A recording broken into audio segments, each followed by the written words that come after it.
A few months ago, Rocketship Park shared a short demo of Outrun running on the Game Boy Color. This was a 2-stage sample of what Sega's Superscaler Classic would look like on Nintendo's first colour handheld, and it's fair to say, we were impressed.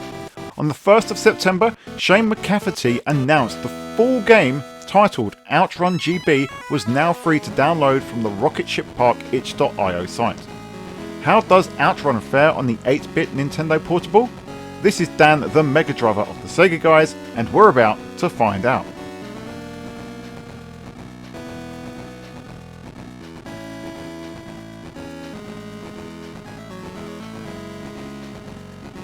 The What If Outrun demo certainly turned a few heads, and the demo's developers, namely Shane McCafferty, with Sloopy providing the music arrangement, were seemingly keen to get the official nod from Sega and turn it into a full game.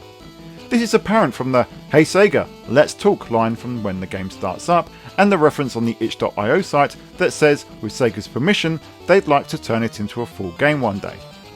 When I looked at this demo back in May, I theorised that licensing for this particular title would be pretty tricky, given that it wouldn't just be Sega who would need to give the nod, but likely Ferrari too, given how good this port's Ferrari Testarossa looked. You see, Rocketship Park have been making Game Boy Color games for a while now, with a bunch of visually impressive titles which are playable on real hardware, available for less than a couple of bucks on their store. The most eye-catching of these for Sega fans is a game called Hero GP. While not a port of any specific game in the series, the influence of Sega's Hang-On is, I think, pretty clear to see, with the gameplay, visual design and even elements such as the distance to the goal harking back to Sega's Superscaler Classic. And of course, the name Hero GP, in my head, conjures images of Sega's Racing Hero and Hang-On GP. If you have a Game Boy Color and a couple of quid, you should absolutely check it out, because it plays really well on real hardware too. As per the Outrun GB page, Hero GP was the catalyst for the development of the port, with Superscalers clearly being on the brain at the time. And so, with licensing likely to be a headache, Rocketship Park have finished the game. For free! For free! So now you can make your way over to the store page and either play it in your browser or download a ROM for your emulator, Game Boy EverDrive or Analog Pocket. And what you'll get is a delightful version of Outrun that channels the spirit of Sega's classic into the 1998 Nintendo handheld. When you start the game, you have the selection of all free arcade tunes to play as you cruise through the game's stages. All of them arranged by Sloopy, and they're excellent versions of the iconic tunes. I dare say that they are actually better than some of the official ports of the time, when they came to much more powerful hardware. The excellent music does come at the expense of the sound effects though, with very little by the way of effects work. Most notably, there's no engine sound. I do think that it's the right decision though. Outrun has always been about the music, and some ports included a fairly irritating engine sound, in which case I'd rather have the silence over something like that. Visually, the game is an absolute treat. Of course, an 8-bit handheld system like the Game Boy Color couldn't hope to pull off the sort of trackside detail present in the 1986 arcade original.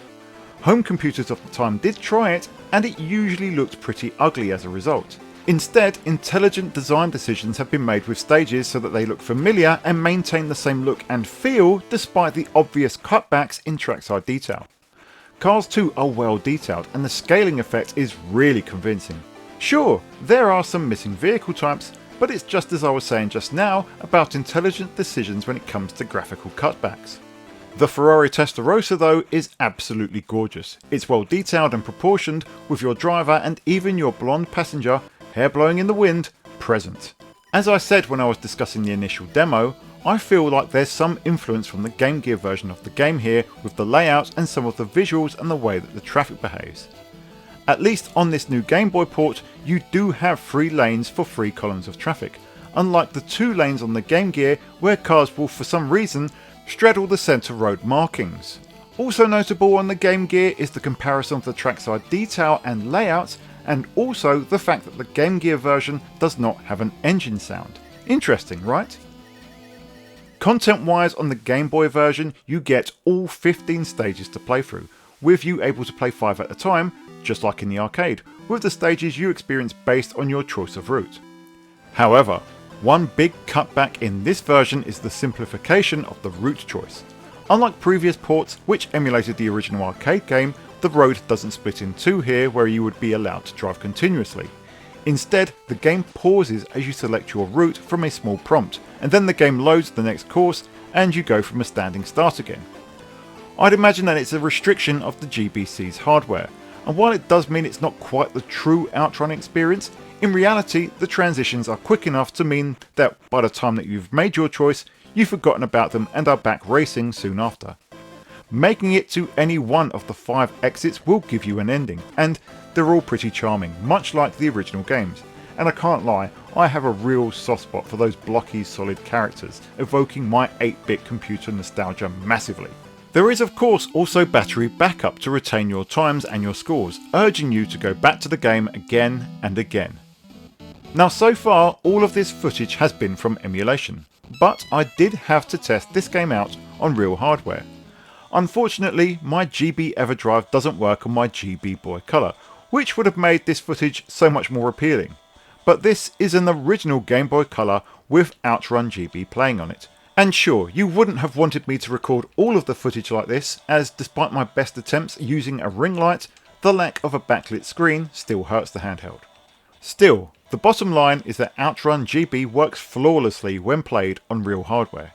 In fact, while this game is very fun and impressive when played on an emulator or via the web browser, it's so much better when played on real hardware. The visuals translate perfectly to the screen and it looks and plays astonishingly well. Honestly, I feel like it's twice as enjoyable when played on an actual Game Boy, and given how good it is emulated, that's no small feat. I got myself a flash cart just for this game, and I really wasn't disappointed. Overall, this is a truly astonishing fan conversion of Outrun to Nintendo's 1998 portable, a console that was running on what was essentially near 10-year-old hardware at the time. The look, feel and sound of Outrun is captured perfectly in this conversion, and despite some necessary content cutbacks to the route selection and to certain sound and visual elements, it really does stay true to that Outrun experience. Not only that, but the way the game has been adapted to the hardware results in a style that produces its own flavour of Outrun. Because sure, you can play this game in an arcade perfect form on your Nintendo Switch, but you haven't played Outrun quite like this. So you absolutely should give this a try, especially if you are able to play it on an actual Game Boy handheld. And while you're at it, take a look at Rocketship Park's other games too. The link to the page with Outrun, Hero GP and many more is in the description below, and the site seems to be having a sale at the time of writing this script, so head on over and pick up a game or two. In the meantime, we'll be watching what comes next from Shane McCafferty & Co. Shane has already shared a music debug code to the game post-release, and whether it's an update to Outrun or something new, what comes next will definitely have our attention. Until next time, this has been Dan the Mega Driver of the Sega Guys, and we will see you on the Sega side.